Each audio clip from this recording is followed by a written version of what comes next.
Alright, so let's start talking about the other stuff that I've bought.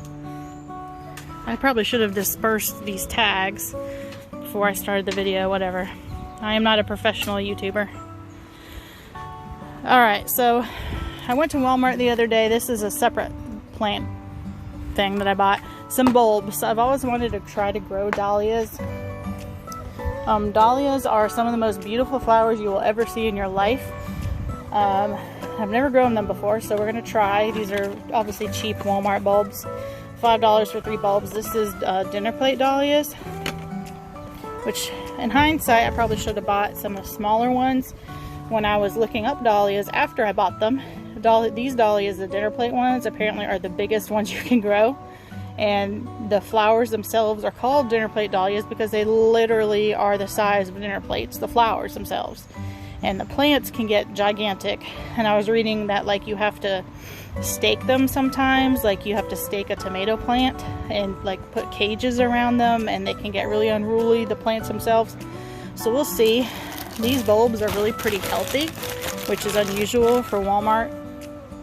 Excuse me, usually they're dried up and nasty, but you can see there's like already sprouts on the tubers. There's green growth. So I'm going to put these in the ground probably tomorrow because I don't want the ground to be too wet. And they're going to go in the back. So let me read about them. Let me read to you about them. So here's the picture. You can see they literally look like a postcard. So beautiful. And it says, dahlias produce an abundance of blooms throughout the summer and into the fall. They make excellent cut flowers, having a long lifespan once cut. They work well in the landscape as a back row of wide border design. And it says, the little map shows in our area to plant, color coding is kind of strange. March to April, and we are now in the beginning of April, so. Plant in the spring after the ground warms to about 50. So, you know, actually, I need to look at the temperature because it's actually about to drop into the 30s and 40s. I might have to wait, actually. So, I may have to wait on those. But anyways, we're going to eventually grow those. Yeah, so you just plant them. Plant them in the ground with the eye of the tuber pointing up, cover with soil. Do not water, as most areas have enough ground moisture from spring rain. Yeah. Do not water until sprouts appear above the soil. And that's particularly important with clay soil, as I talked about in our last video, because clay soil retains water. So we most certainly do not want to water. So anyways, it looks like I'm not going to be able to plant these right now because their temperature is going to be below 50. I'm glad I read that. So anyways, we'll put those back inside and do them probably later. Alright, so here's some plant tags. I'm going to have to turn my table around, or my chair around. Here, when I plant things, and like when I have multiple plants, I put them in my wheelbarrow and then take them out into the garden. I haven't decided exactly where all of these are going to go, but I know where a couple of them are going to go. So I guess I'll just start pulling them out. Trying to remember exactly which one is which. So this one is Salvia. Salvia Snow Hill. Let's see. So when I'm looking for plants, primarily I'm looking to fill the main part of the flower bed, which is full sun. So this says blooms early to midsummer, repeating in fall. Plant in full sun, prefers well-drained soil, which pretty much every plant does. USDA zones 3 to 9. So in this area we are in zone 8. So just FYI, people in South Carolina, or this part of South Carolina, upstate South Carolina, we are zone 8. The description says striking flower spikes attract butterflies to the garden. Generally speaking, butterflies enjoy flowers that have a spikiness to them, in that they have sort of this linear form like this. Like everybody pretty much knows a butterfly bush. They have a similar flower shape to this, and butterflies like that. Let's see, where were we? And make outstanding cut flowers fresh or dried. Complements many perennials, including yarrow. See, we were just talking about yarrow. Coreopsis, Rudbeckia, and grasses. Remove faded flowers to extend flowering and promote rebloom, which is pretty much true of all flowers. So he's pretty. If I remember correctly, I cut some of these to bring them inside, and they kind of stink when you cut them. Yeah, they kind of smell really weird, especially like when you rub on them. It's hard to explain, but it's really pretty. I really enjoy flowers that have this sort of linear, I don't know how else to describe them, flower shape. Oh, and do we have a weed? Is that a weed? Yes, we have a weed. You are unwelcome here, sir. Yeah, that happens. Forever fighting a weed. And they have sort of a almost mint-like foliage. But anyways, we're gonna put him in the ground. He should do well. So I brought some rocks out. They were in my trunk. There's one plant in particular. I read about all of these, which is why they're loose when I bought them. The agastache, which is back here in the back, he has to have well draining soil, like has to. And as we discussed, our soil is not very well draining, so I'm gonna have to plant him with rocks mixed into the soil so that he doesn't die. And the others, I don't have any compost mixed in a traditional sense, the way that I like to do my compost, but I do have some stuff like chopped up paper and some plant parts. So I might like grab some of that just to throw into the holes, because I need to start amending my soil, so I might do that with every plant. So anyways, there's our first one. This is Salvia Snow Hill. So that's, again, these are almost all of these are perennials with the exception of 2 of them. Next one we got, one I'm pretty excited about. This is milkweed. Silky red milkweed. 3 to 4 feet tall, mid-20 hardiness, which is pretty much our zone. We don't really get below mid-20s very often.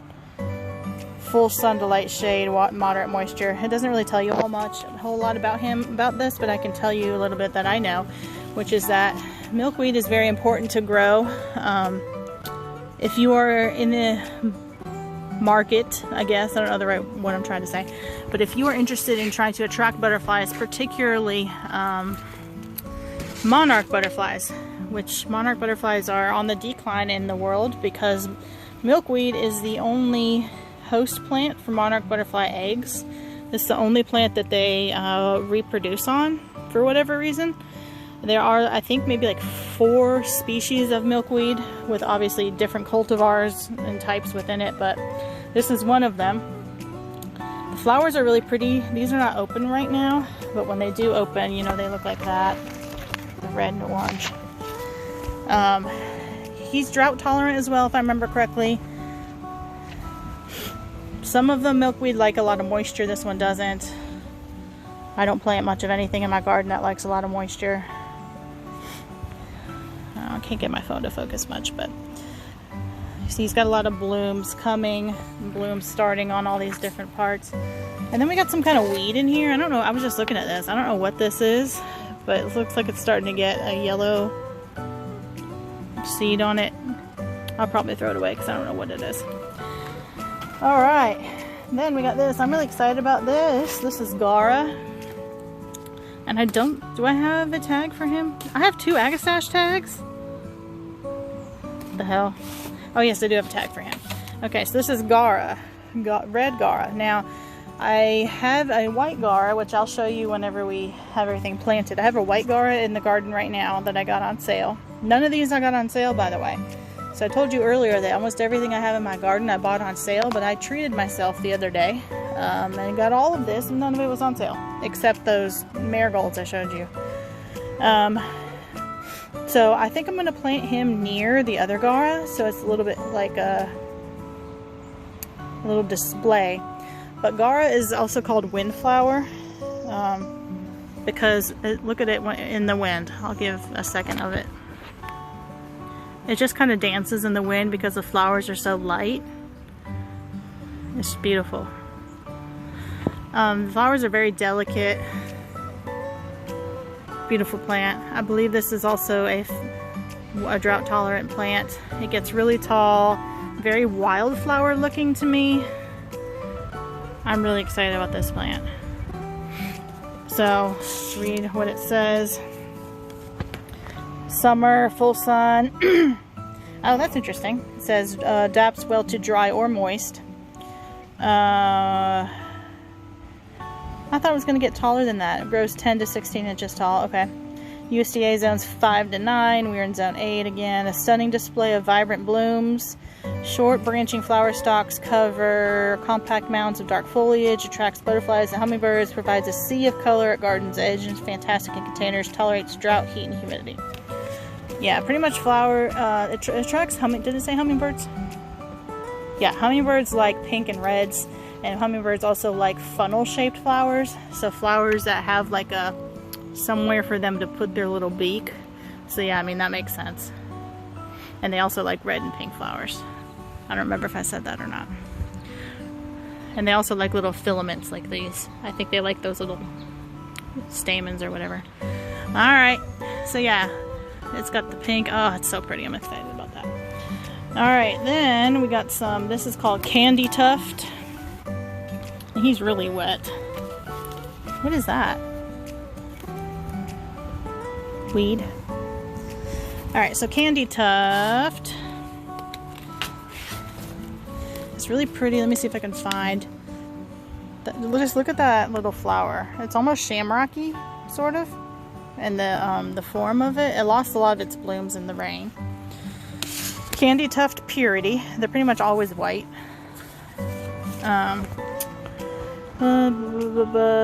Sun or part sun. So this one likes a little bit more water, which is fine because remember we're doing the drip.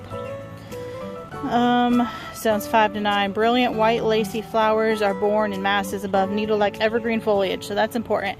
I'm trying to incorporate more evergreen stuff into my garden because, you know, once we get to the freezing temperatures, which does happen some, we're going to have something in the garden. So anything that says evergreen, I'm about it. Compact and low growing, this is an ideal section for rock gardens, ground cover and foreground planting. So it only grows 7 to 9 inches tall. So I need to remember that when I'm putting this out, because about what we see right here is about as tall as it's going to get. So I need to not like put him all the way in the back of the flower bed because he's not going to be seen. So I need to remember that when I put it out. Put him more towards the front, maybe around around the walkway. All right, then I have 2 of these that I got. These are on sale. All right, these at Walmart. I'm real excited about these. Obviously, I'm real excited about everything. I get excited about every plant in the world. These are drift, and I get excited especially about things that I have researched before and always wanted, but obviously never gotten. So the other video I talked to you guys about knockout roses. Excuse me. I have several knockout roses. I haven't talked to you about all of them, but I have the pink ones that were part of my home when I bought them. I also have this yellow knockout rose tree right here that you can see, and I have a coral knockout rose. The same company that makes knockout roses makes these drift ground cover roses, and they are bred to grow horizontally. As you can see, see this branch goes like this. So they're bred to grow out like this, and they're bred with the same sort of disease, and thorns. Bred with the same sort of disease resistance as the other ones, the knockout roses. And they have a lot of different types. The white, I'm okay with the white. I probably would have gone with a different color had, I had my choice. But again, I can't resist something on sale. So I have 2 of these. I got them for $8, which is a great price. I found out that they don't cut very well. I cut some and brought them inside and they did not last long, but that's okay. So we're gonna plant 2 of those.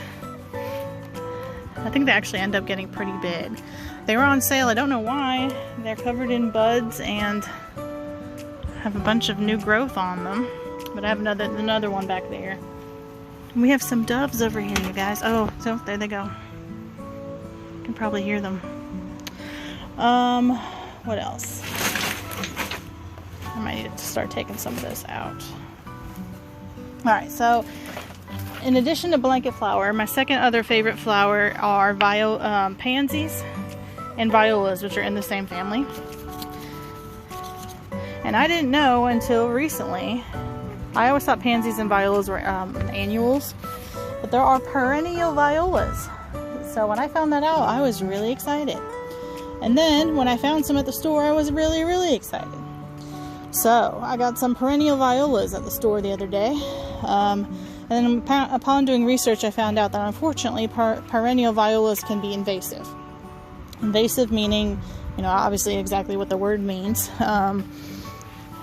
They can spread, and they can spread like wildfire, whatever, into places you don't want them. So for instance, violas like to grow in part sun. If I put these out in the middle of the flower bed, they would fry, and they would not do very well. The flowers would burn up and would not, you know, be as beautiful and bright and pretty as these. So initially I thought that I would put them back here in the part sun area back here, but then I decided I'm going to put them in the flower bed in the back that I showed you that has landscape fabric in that back corner, because landscape fabric will control the spread. It will control underground spread and also spread by seeds, which I'm not sure which of the two violas spread by, but either way, it'll control the spread. And I have two of these. They're also kind of fragrant as well. I love them so much. I've always loved pansies. Violas are in the same family. So these are called Celestial Twilight, excuse me. I love that name.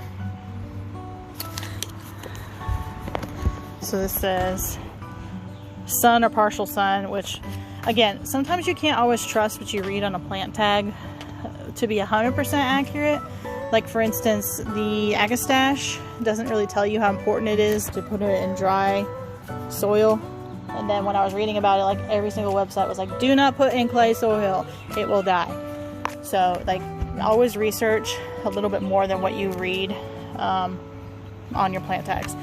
But this says blooms early to mid-spring, repeats in fall, 6 to 8 inches, zones in 5 to 9. Profuse. So if you see that word, that tells you, yeah, this thing is going to spread.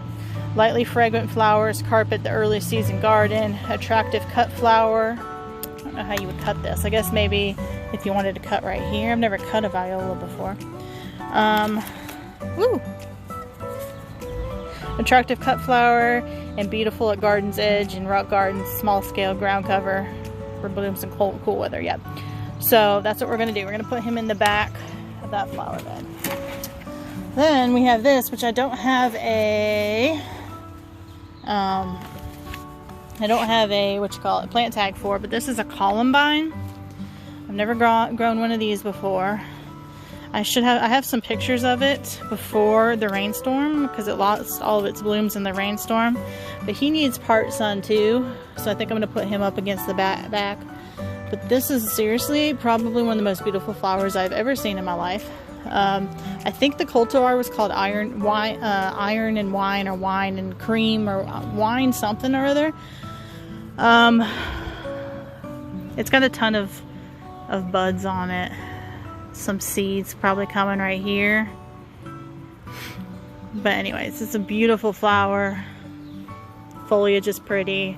It's going to have part sun. I know that much. That's also very delicate. Yeah, there's some buds coming. So I wish I had some flowers to show you, but maybe I'll put a picture somewhere.